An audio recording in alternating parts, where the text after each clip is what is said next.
Dojechuuni bakka argama keetii achi malee maaloo filachuuni kan sitti baqateen boqochiifta ammattee jaalalaan simachuuni. Dojechuuni bakka argama keetii si jalatti gajjachuun ol ka'uudha.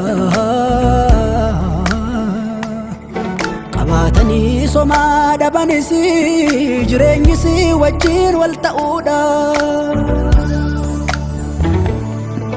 Dojechuuni bakka argama keetii achi malee maaloo filachuuni kan sitti baqateen boqochiifta ammattee jaalalaan simachuuni. Dojechuuni bakka argama keetii si jalatti gajjachuun ol ka'uudha. Qabatanii somaa dhabanis jireenyis wajjin wal ta'uudha.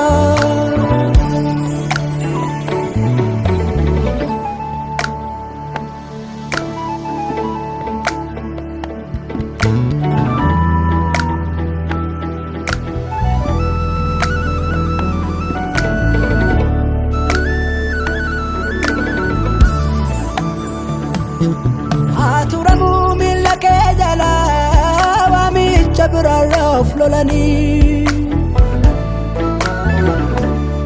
Immondar ras chalach bacha kamariam filanno tolani Aturamu mila ke jala limalam barbada kasu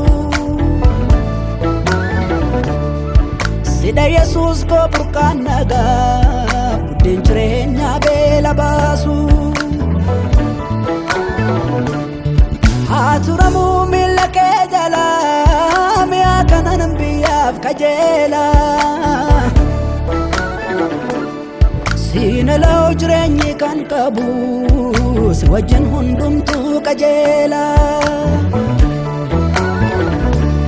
Aturamu aturamu Mukicha bakka argama keetii nutti tenna goddaan furamu. Aturamu Mukicha bakka argama keetii nutti tenna goddaan furamu.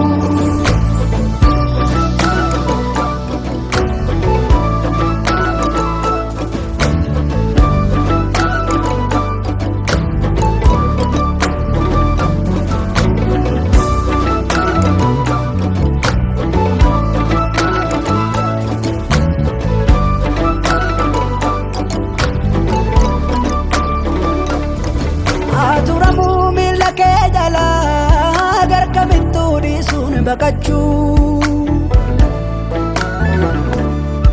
Atum bektu gara lafako kangame fittafana kachu Aturamu mila ke jala galatol chalukuf galada Yositti kan nagargatu kananacha dunyani balada Aturamu mila ke jala silasidi sane salitu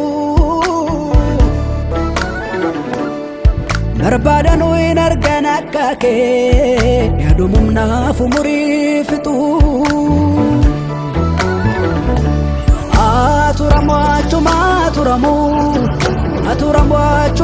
Aturamu Mukicha bakka argama keetii nutti tenna goddaan furamu.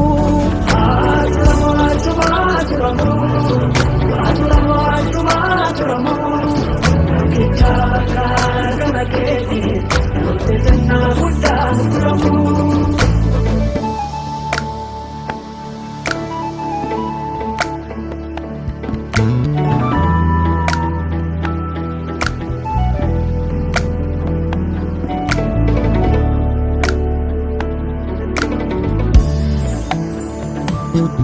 Ergati karaa gara baagee sutaate lubbuun koonyutti fiiga feeti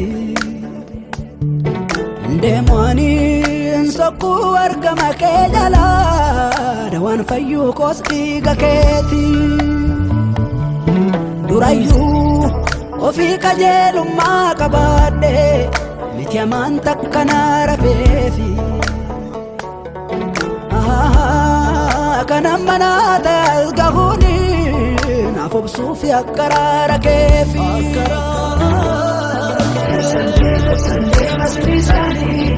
Sunday, Sunday,